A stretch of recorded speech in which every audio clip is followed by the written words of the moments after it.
Hello, everybody. Today I'll be presenting a timeline on the book industry, highlighting the key moments that have shaped how we produce, distribute, and read books today. But firstly, I am Brooke Palmer. I chose the book industry because books are near and dear to my heart. It is one of my favorite pastimes. I honestly try to read 2 books a week. That's how I absolutely love books. So I was very intrigued on putting this timeline together and basically diving deeper into the book industry. So let's get started.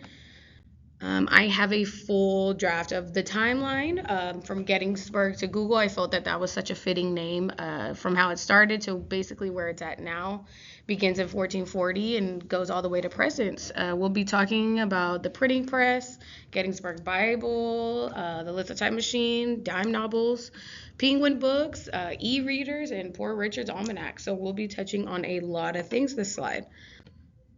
Okay, so first and foremost, Gettysburg changes the game. This is the invention of the printing press that takes place in 1440. Before this invention, books were incredibly rare, they were expensive, and they were written by hand. Gettysburg movable type press completely changed that, though, allowing books to be printed faster, more efficiently, and at a lower cost. The invention laid the foundation for mass communication and made books more accessible to the general public. Moving forward to 1638, hello, the Cambridge Press. The printing press arrives in North America. The first printing press arrived in North America in 1638, and it was set up by the Cambridge Press in Cambridge, Massachusetts. At first, the press mainly printed religious and government documents, but by 1664, it produced its first full book in the American colonies, the whole Book of Psalms. Okay, moving forward again from facts to fictions, the birth of novels in the 17th century. So, in the 17th century, we witnessed the birth of novels essentially. Although storytelling had already existed for centuries, novels started taking form during this time. A great example is Poor Richard's Almanac, which is in this top right corner by the title. It was first published in 1732 and it included short stories, poetry, weather predictions, and practical advice. As colonies grew wealthier and education spread, people had more free time to enjoy books and basically creating a demand for more leisure reading time. Jumping ahead, machines fuel the book craze, the flowering of a novel, which took place in the 18th and 19th century. Printing innovations kept advancing and literacy rates soared, and novels began to become a major part of everyday life. During this time, two inventions came along, the offset lithography in 1875 by Barclay and the linotype machine in 1884 created by Audemars. Both of these inventions made printing even faster and cheaper, leading to a massive boom in the book world. Right here in the right hand corner is the lithography, which is a huge, very huge machine, as you can see, and that's just like a painting of it. Okay, stories in your pocket, dime novels. It's exactly how it sounds. In the 1860s, we saw the rise of dime novels. These small pocket-sized books offered inexpensive fiction, often filled with adventure, romance, and crime stories.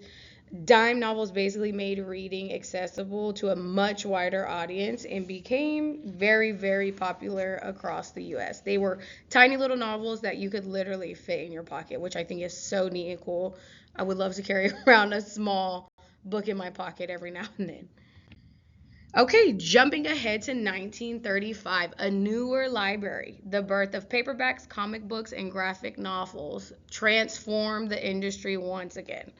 Penguin Books, which is down here by 1935, Penguin Books introduced the true paperback, offering affordable, portable additions to classic and new works. At the same time, though, comic books and graphic novels started gaining popularity, especially with younger readers, combining visual storytelling with like written narratives in an exciting new way that attracted, of course, all of the younger audiences. Next, then came the digital age, ebooks. Books go digital, and this is where I like where the books started taking off because a lot of neat things with books were happening. So in the 1970s, projects like Project Gutenberg began digitalizing classic texts. By 1990, ebooks and e-readers were becoming so common.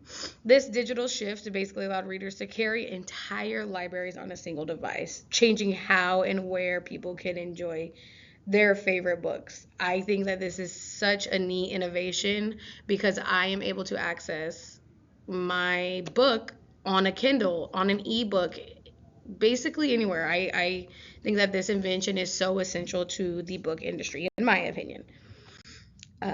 Jumping into the 2000s, everyone's an author now. The birth of self-publishing, aka e-publishing. In the 2000s, the publishing world evolved even further with the rise of self-publishing and e-publishing.